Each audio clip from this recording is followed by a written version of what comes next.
Hey everyone, Kyle Madoran here with your May edition of Kyle's Corner, right in that window before Orlando summer rolls in and politely asks us to move our outdoor activities indoors. Let's jump into what's happening right now in the Orlando real estate market because things are shifting, and if you're buying or selling, it matters. Across the Orlando metro, we're continuing to see more inventory hit the market compared to this time last year.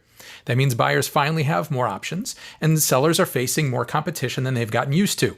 This has been a trend over the last few months if you've been watching these videos. Homes are still selling, but generally spending more time on the market unless they're nearly perfect, updated, and move-in ready. Interest rates are hovering in the mid to high 6% range, which has some buyers being a bit more selective and, honestly, a bit pickier. And that brings me to something really important if you're thinking about selling. Now, homes in Orlando are taking an average of 107 days from listing to going under contract. That might sound slow, but it's actually more in line with what we saw in a normal market back in 2018 and 2019. In some places, it's taking even longer. Average time on market is now 116 days in Windermere, 128 days in St. Cloud, and 162 days in Kissimmee. But here's the part most people miss. The best homes, the ones that are priced right and show beautifully, are still going under contract quickly. Zillow says many homes nationally are going pending in about 19 days, and some in as little as a week. We're seeing that right here in Orlando too. The homes that feel move-in ready, that photograph well, and that are priced strategically, well, those are the ones getting attention immediately.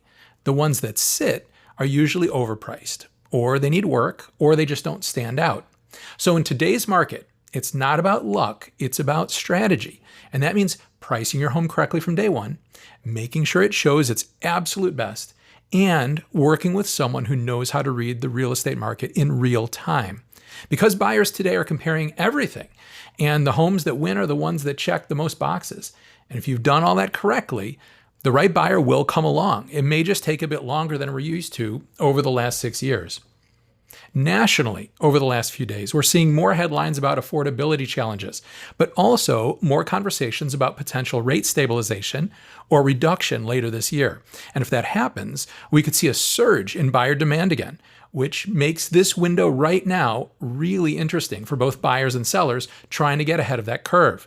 So whether you're thinking about making a move this summer or you're just trying to stay informed, this is one of those markets where having a plan makes all the difference. If you've got questions about your home, your neighborhood, or what a smart strategy looks like for you, reach out anytime. My team and I are always here to help. And if you found this helpful, make sure to subscribe to our YouTube channel so you don't miss the next Kyle's Corner. Thanks for watching, and I'll see you again next month. Take care.